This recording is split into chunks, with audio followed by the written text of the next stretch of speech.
శుక్లాంబరధరం విష్ణుం శశివర్ణం చతుర్భుజం ప్రసన్నవదనం ధ్యాయేత్ సర్వవిఘ్నోపశాంతయే అగజానన పద్మార్కం గజానన మహార్నిజం అనేకదంతం భక్తానం ఏకదంతముపాస్మహే. ఓం గం గణపతయే నమః. ఓం శ్రీమాత్రే నమః. ఓం శ్రీ గురుభ్యో నమః. మా ఆది ఆస్థానం చూస్తున్నటువంటి మీ అందరికీ పేరు పేరున నా హృదయపూర్వక నమస్కారాలు. ఇప్పుడు మనం డిసెంబర్ 16 నుండి 31 డిసెంబర్ 31 డిసెంబర్ వరకు కూడా అంటే 15 రోజుల పాటు వివిధ రాసుల వారికి ఎలా ఉండబోతుందో తెలుసుకుందాం. నా పేరు వాడ్రేవు ఆదినారాయణ శర్మ. నేను CMA చేశానండి. సరే, అది పక్క పెడితే మీ జాతకాలు చూపించుకోవాలనుకుంటే మీ దగ్గర ఉండవలసింది date of birth, time of birth, place of birth ఉండాలండి. ఉంటే తప్పకుండా మనం విశ్లేషణ చేసుకోవచ్చు. చాలామందికి వివాహాలు కావట్లేదని చాలామంది ఫోన్ చేస్తుంటారు. వివాహాల విషయంలో కానీ, విద్య విషయంలో కానీ స్టెప్ 3 ఇప్పుడు అమెరికాలో మీరు రాయిపోతున్నారు కదా డాక్టర్స్, కొంతమంది ఫోన్ చేస్తుంటారు. స్టెప్ 1, స్టెప్ 2 ఇండియాలో అవుతుంది, స్టెప్ 3 ఫారిన్ కంట్రీస్లో అయ్యి తర్వాత వాళ్ళు కొంతకాలం మీరు అప్రెంటిషిప్ చేయవలసి వస్తుంది. సరే, అది పక్క పెడతారండి. ఫారిన్ కంట్రీస్ వెళ్ళడానికి మీరు ఎలా ఉంది, జాతకాలు ఉందా లేదా, విదేశాల్లో ఉద్యోగం వస్తుందా లేదా, భార్యాభర్తల యొక్క అనురాగ దాంపత్య జీవితం ఎలా ఉంటుంది, పెళ్ళి ఎప్పుడు అవుతుంది, అంతేకాకుండా మ్యాచ్ మేకింగ్ అంటే వధూవరుల యొక్క జాతక పరిశీలన, ఇవి కూడా మన ఆది ఆస్ట్రాలజీ తరపు నుంచి నేను ఒక్కనే చేస్తానండి. ఎవరు ఉండరు. మీ ఫోన్ కూడా నేనే లిఫ్ట్ చేస్తుంటా.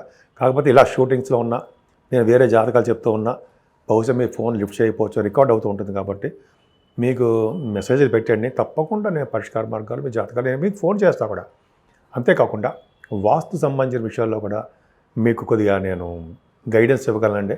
వాస్తు సంబంధించిన విషయాల్లో కూడా మీరు ఫోన్ చేసినా కూడా నేను తప్పకుండా పరిష్కార మార్గాలు చెప్తాను. అంతేకాకుండా చాలామంది ఫారిన్ కంట్రీస్ కూడా ఫోన్ చేస్తుంటారు. వాళ్ళు కూడా ఇలాగ అడుగుతుంటారు జాతకాలు అండ్ వాస్తు సంబంధించిన విషయాలు కూడా తప్పకుండా వాళ్ళు కూడా చెప్తుంటాం. అంతేకాకుండా ఒకవేళ జాతకాల్లో ఏమైనా హోమాలు జపాలు చేయించుకోదలుచుకుంటే మన ఇండియాలో కూడా చేయిస్తుంటాను నేను. కాకపోతే అందరికీ జపాలు చేయించుకోమని ఇవన్నీ నేను ఏమాత్రం చెప్పను.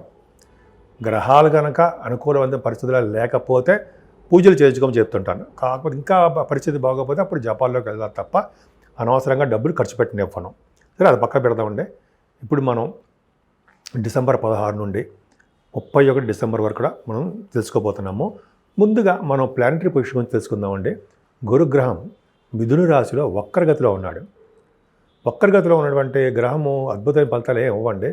అంటే శుభగ్రహం అయినప్పుడు కూడా, ఈయన వక్రగతిలో ఉన్నప్పుడు కూడా కొంచెం మంచి ఫలితాలు ఇస్తారు, కానీ వక్రగతిలో మంచి ఫలితాలు ఇవ్వడం. సరే, కేతు సింహరాశిలో ఉన్నాడు. అలాగే చంద్రుడు కూడా మారుతుంటాడు అనుకోండి. మొదట ముఖ్యంగా బుధుడు గురించి చెప్పుకుందాం.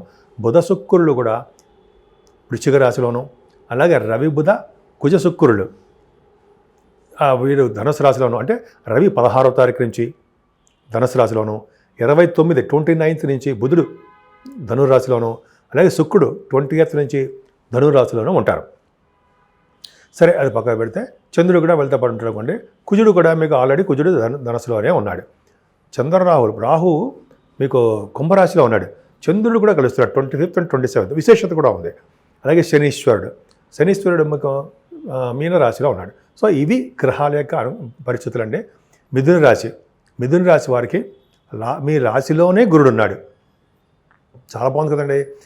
రాశిలోనే గురుడు ఉన్నాడంటే చాలా దోషాలు పోగొడతాడని, ఎటువంటి బద్ధగా ఉంటే బద్ధగా వదిలిస్తాడని, లేకపోతే గురుడు వల్ల జ్ఞాన సంపద పెరుగుతుందని అంటాం కదా మనం.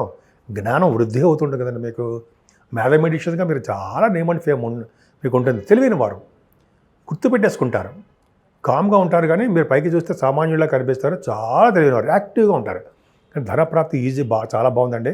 ముఖ్యంగా ధనప్రాప్తి అనేది మీకు సెకండ్ హౌస్ లార్డ్ కూడా బాగున్నాడు కాబట్టి విదేశాల నుంచి ధనప్రాప్తి, కష్టపడడం ద్వారా ధనప్రాప్తి, అంతేకాకుండా కుటుంబంలో సఖ్యత, కుటుంబంలో అభివృద్ధి, ముఖ వర్చస్సు, కంఠధ్వని, అనర్గళంగా మాట్లాడే శక్తులు బాగానే ఉన్నాయండి. మీకు కేతువు వలన కూడా మీకు బాగా షార్ట్ జర్నీస్ చేసేయడానికి ఎక్కువ అవకాశాలు ఉన్నాయి. ధనప్రాప్తి కలుగుతుంది. ముఖ్యంగా కార్యసిద్ధి, ధనప్రాప్తి, ధనప్రాప్తి చెప్పినట్టుగా కార్యసిద్ధి మీకు ఎక్కువ. షార్ట్ జర్నీస్ చేస్తూ ఉంటారు. మీకు పనులందు పట్టుదల బాగా ఎక్కువ అండి. పట్టుదలగా ప్రతి పని చేస్తుంటారు మీరు. అంతేకాకుండా కేతు ప్రభావం కూడా మీ తమ్ముళ్ళని చెల్లెల్ని కలుస్తారు. వాళ్ళు యోగక్షేమాలు తెలుసుకుంటారు. వాళ్ళకి ధైర్యాన్ని ఊరిపోస్తూ ఉంటారు.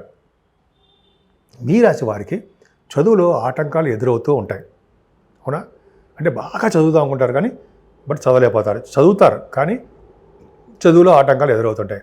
4th హౌస్ లార్డ్ అనే బుధుడు సప్తమ స్థానంలో ఉన్నాడంటే ఫారిన్ కంట్రీస్ వెళ్తారు. బహుశా మీరు ఉన్నతమైన విద్య రీత్యా ఫారిన్ వెళ్ళడానికి అవకాశం ఉంది. మీ తల్లిగారిని కూడా ఫారిన్ కంట్రీస్ తీసుకెళ్తారు. ఆవిడ ఆర్థిక పరిస్థితి చాలా బాగుంటుంది.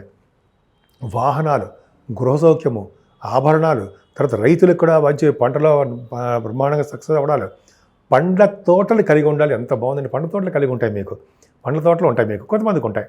అలాగే సంగీతంలో కూడా బాగా సంగీత విద్వాంసులకి వాళ్ళ ప్రోగ్రామ్స్ రీత్యా విదేశాల్లో అంటే ఫారిన్ కంట్రీస్లో మీ ప్రోగ్రామ్స్ ఇస్తారు. కరెక్ట్గా ఉంది, అంతే. అది శాస్త్రం చెప్తుంది, నేను చెప్పట్లా. సరే, చంద్రుడు కూడా 16-17 తారీఖులో మీకు ఖచ్చితంగా పంచమలో ఉన్నాడండి. పంచమ స్థానంలో చంద్రుడికి గురు దృష్టి ఉంది కాబట్టి సంతానం విషయంలో చాలా అభివృద్ధి ఉంటుంది. ఆడపిల్లలు పడడానికి అవకాశము, లక్ష్మీదేవి మీ ఇంట్లో పడడానికి అవకాశాలు ఎక్కువ ఉన్నాయి. ఆడపిల్లల వలన మీ జీవితం వృద్ధి అవ్వడానికి అవకాశం ఉంది మీకు. అద్భుతంగా ఉంది. అంతేకాకుండా అంటే సాహిత్య రంగంలో కానీ, నృత్య కళాకారులు కానీ, ఒక పదం చెప్తే మనం కళారంగం గురించి చెప్పేసుకుందాం. కళారంగంలో మంచి అభివృద్ధి ఉంటుందండి. మీకు బాగా డెవలప్మెంట్స్ ఉంటాయి. ఎక్కువగా మీకు అవకాశాలు వస్తాయి నటనా రంగంలో, లేకపోతే టెలివిజన్ రంగంలోనూ, సినిమా రంగంలోనూ చాలా అద్భుతమైన ఫలితాలు ఉన్నాయి. అలాగే స్టాక్ మార్కెట్, ఫైనాన్స్ రంగంలో బాగా డబ్బు సంపాదించి ఉంటారండి. మీరు బాగా కలిసి వచ్చే అంశం అని ఖచ్చితంగా చెప్పచ్చు. అంతేకాకుండా ధర్మకార్యాలు, శుభకార్యాలు, మాట నేర్పడతనం నిండుగా మీకు వచ్చు. అలాగే ఆరబాదం అంటే బుధశుక్కుల కాంబినేషన్ వల్ల మీకు మేనమామలు చాలా బాగుంటారండి. మీకు వాళ్ళకి ధనప్రాప్తి కలుగుతూ ఉంటుంది. విదేశీ పర్యటన చేస్తుంటారు మీరు. అంతేకాకుండా కోర్టు రిలేటెడ్ సంబంధించిన వ్యవహారాలు అని ఉంటాయి, అంటే లా రిలేటెడ్ చెప్పాలి, మీకు అవన్నీ సమసిపోతాయి. మంచి వార్తలు, ఫేవరబుల్ రిజల్ట్స్ మీకు వస్తాయి. ఈ కాంబినేషన్ చాలా బాగుంది. అంతేకాకుండా మీకు ఎనిమీస్ వలన ఏ ఇబ్బంది ఉండదండి. ఎనిమీస్ అనే వాళ్ళు ఉండరు, ఉన్నా కూడా మీ దగ్గర రారు. అంతేకాకుండా అనేక రకాలుగా మీరు ఫారిన్ కంట్రీస్ వెళ్ళడానికి కూడా అవకాశాలు చాలా బాగున్నాయి. సప్తమస్థానం చూసుకోండి. సప్తమస్థానంలో రవి, బుధ, కుశుక్రుడు డాక్టర్స్. ఎందుకంటే నేను చెప్పేది సప్తమస్థానం డాక్టర్స్ ఎందుకు చెప్తున్నానంటే, ధనుస్సు రాశి వాళ్ళకి డాక్టర్స్ సంబంధించిన రాశి. రవి, బుధ, కుజశుక్రులు ఉన్నారంటే వాళ్ళు ఖచ్చితంగా డాక్టర్స్ ఆపరేషన్స్ కూడా చేస్తారు. వాళ్ళ క్లినిక్లు, వాళ్ళు చేస్తున్న ఉద్యోగాల్లో కూడా మంచి గుర్తింపు, గౌరవము, ఆదాయం కూడా పెరుగుతుంది. చాలదండి మనకి. ఇది సరిపోదా? శనివారం అంటాం కదా, సరిపోదా ఈ మనకి అదృష్టం?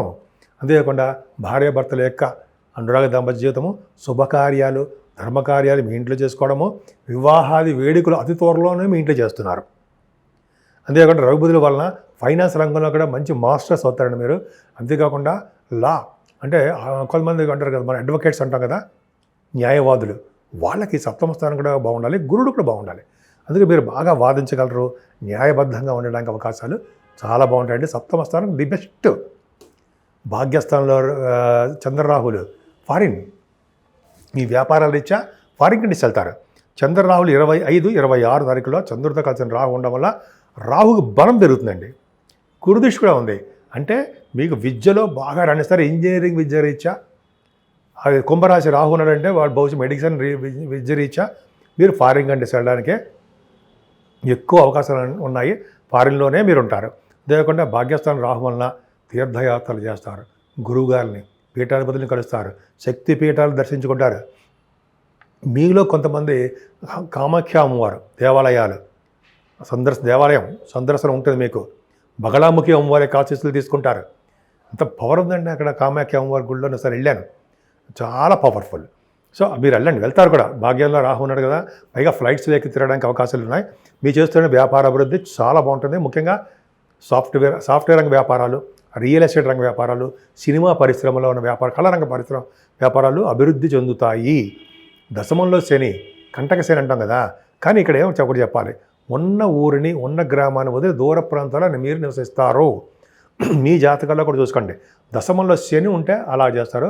అదే కానీ దశమంలో శని తన మిత్రక్షేత్రంలో కానీ, తన ఓన్ హౌస్లో కానీ ఎగ్జాల్టేషన్లో ఉంటే ఒక గ్రామానికి అధికారిగానో, అదే ఒక మినిస్టర్గానో, ఎమ్మెల్యేగానో, ఇలా మిత్రకి పదవుల్లో, పొలిటికల్ రంగంలో పదవుల్లో మీరు ఉంటారు. ఇక్కడ మనం ఏం చెప్తాం, గోచార రీత్యా దశమంలో శని ఉన్నాడు కాబట్టి మీరు ప్రభుత్వ రంగ సంస్థల్లో పనిచేయడానికి అవకాశాలు ఎక్కువ ఉండడము, పొలిటికల్ రంగంలో కూడా మీకు పదవులు రావడానికి అవకాశం ఉండడం జరుగుతుంది. 9th హౌస్లో రాహు దశమంలో శని వల్ల ఖచ్చితంగా మీరు పైన వీటిలో ఉంటారు, పొలిటికల్ రంగంలో ఉంటారు. అలాగే గ్రామానికి అధికారిగా ఉంటారు. శనీశ్వరుడు దశమంలో అంటే మంచి మాట్లాడదు కదండి. పైగా ఆయన మిథున రాశిలో ఉన్నాడు. సో ఈ విధంగా మీకు బాగా చెప్పుకుంటే అలా అనర్గళంగా చాలా ఉంది. సో దశమస్థానం బాగుంది. సాఫ్ట్వేర్ రంగ ఉద్యోగస్తులకి, గవర్నమెంట్ సంబంధించిన ఉద్యోగస్తులకి పర్ఫెక్ట్గా వాళ్ళకి ఉద్యోగాలు బాగున్నాయి. ప్రమోషన్స్ కూడా రావడానికి అవకాశం ఉన్నాయి. ఆడవాళ్ళకి చెప్తున్నారంటే బహుశా మీకు కూడా ఉద్యోగాలు రావడము, మీరు మంచి పొజిషన్లో ఉండము, సివిల్ సర్వీసెస్ గ్రూప్స్ వాటిలో కూడా ఐఏఎస్ ఐపీఎస్ ఆఫీసర్లు అంటాం కదా, మీరు ఉత్తీర్ణత అంటే సక్సెస్ పాస్ అవ్వడం జరుగుతుంది. ముఖ్యంగా మీరు పూజించవలసిన దేవుడు అమ్మవారిని పూజించడం వల్ల, శివాభిషేకాలు చేసుకోవడం వల్ల, వెంకటేశ్వర స్వామి వారి యొక్క ఆరాధన వల్ల తప్పకుండా మీకు విజయం సాధిస్తారు. ముఖ్యంగా ఈ నెలలో కూడా ఆంజనేయ స్వామివారిని పూజించడం వల్ల సకల శుభాలు కలుగుతాయి. 12 రాశుల వారికి అంటే మేషం నుంచి మీనరాశి వారి వరకు కూడా కొన్ని గ్రహాల యొక్క వ్యతిరేక ఫలితాలు ఇస్తాయండి. ముఖ్యంగా రాహుకేతువులు, శనీశ్వరుడు, మెయిన్ ఈ కాంబినేషన్ ఈ ముగ్గురు కూడా చాలామందికి వ్యతిరేక ఫలితాలు ఇస్తూ ఉంటారు. ముఖ్యంగా మనం అన్ని రాశి వారు కూడా కేతువు వలన వచ్చే దోషాలు పరిహారం అవ్వాలంటే ఖచ్చితంగా వినాయకుడిని పూజించాల్సిందే. వినాయకుడిని ఎవరైతే గరిగితో పూజిస్తారో, వినాయక స్తోత్రం చదువుకుంటుంటారో, ఓం గం గణపతియే నమః, ఓం గం గణపతియే నమః, ఓం గం గణపతియే నమః ప్రతిరోజు 108 సార్లు పూజ చేసుకుంటుంటారో వాళ్ళకి కేతువు వలన వచ్చే దోషాలు పరిహారం అవ్వడానికి ఎక్కువ అవకాశాలు ఉన్నాయి. ఇంకా వీలుంటే మనం అమ్మవారి పూజలు దర్శనం చేసుకోవడము, లేకపోతే బగలాముఖి అమ్మవారు అంటే మనకి కామాఖ్య అమ్మవారి దర్శనం చేసుకుంటే సరిపోతుంది. ముఖ్యంగా సుబ్రహ్మణ్యేశ్వర స్వామి ఆరాధన కూడా ఖచ్చితంగా చేసుకోవాలండి. ఎందుకంటే కేతు కుజసమానుడు కదా, కాబట్టి సుబ్రహ్మణ్యేశ్వర స్వామి ఆరాధన అత్యంత పవిత్రమైనది, అత్యంత ముఖ్యమైనది. ప్రతి వాళ్ళకి కూడా అద్భుతమైన ఫలితాలు ఇవ్వడంలో మనగా మంచి మహానుభావుడు. పెళ్ళిళ్ళు కాని వాళ్ళకి పెళ్ళిళ్ళు అవ్వడము, భార్యభర్త విడిపోతే వాళ్ళ కలపడము, కోర్టు కేసుల్లో గెలిపించడము, ఇంట్లో శుభకార్యాలు జరిగేది చేయడము, పిల్లలకి చిన్న పిల్లలకి ఆ దోషాలు లేకుండా ఆయన కాపాడుతూ ఉండడము, అలాగే రక్తం రాకుండా ఒంటి మీద రక్తం అవి కనపడకుండా కాపాడే శక్తి ఆయనే ఉండడము, అంటే బోన్స్ తిరగడము, రక్తాలు రావడము, యాక్సిడెంట్స్ అవడము ఉంటాయి కదా, అవన్నీ కాకుండా కాపాడేవాడు భగవంతుడే సుబ్రహ్మణ్యుడు. అంతేకాకుండా రాహు వల్ల కూడా అండి, అష్టమ రాహు, 12వ భావం రాహు, పంచమ స్థానం రాహు దోషకారకుడు. సో ఈ దోషాలను పరిహారం అవ్వాలంటే ఖచ్చితంగా మన దగ్గర ఉన్న అమ్మవారిని కుంకుమ పూజతో కానీ, చండీ హోమాలతో కానీ, అభిషేకాలతో కానీ అమ్మవారి దర్శనం చేసుకుంటూ అమ్మవారికి వస్త్ర సమర్పణ చాలా ఇంపార్టెంట్. అన్నదానం మహానందం. అన్నదానం చేసుకునే వాళ్ళకి మంచి సుఫలితాలు వస్తాయి. అలాగే వాటర్, మంచినీళ్ళు దానం చేసుకొని చాలా అద్భుత ఫలితాలు ఉంటాయి. శనీశ్వరుడికి 7 శనివారాలు చాలండి. ఆయన స్వామివారికి దీపారాధన చేయడము, అలాగే స్వామివారిని నువ్వులతో అభిషేకాలు చేయించడము, స్వామివారి నువ్వులతో నల్ల నువ్వులతోటి పూజించడము, చేయడం వల్ల సమర్పించడం వల్ల శని వల్ల దోషాలు పరిహారం అవుతాయి. అంతేకాకుండా ఆంజనేయ స్వామి చుట్టూ 11 ప్రదక్షిణాలు చేస్తూ వడమాల సమర్పించడము, స్వామివారిని సింధూరం రాయించడం వల్ల సకల దోషాలు పరిహారం అవుతాయి. అంతేకాదండి, వెంకటేశ్వర వారి దగ్గర అఖండ దీపారాధన చేయాలి. సరే ఇవన్నీ చేయలేమండి. మనకి ఇష్టమైన అమ్మవారిని, పార్వతీ అమ్మవారిని కానీ, లలిత సహస్రనామాలు కానీ, విష్ణు సహస్రనామాల్లో కానీ, భగవద్గీతలో ఒక శ్లోకమైనా సరే కానీ చదువుకోవడం వల్ల చక్కటి ఆదాయం, చక్కటి వృద్ధి, ముఖ్యంగా ఆరోగ్య సంపదలు బాగా కలుగుతాయి.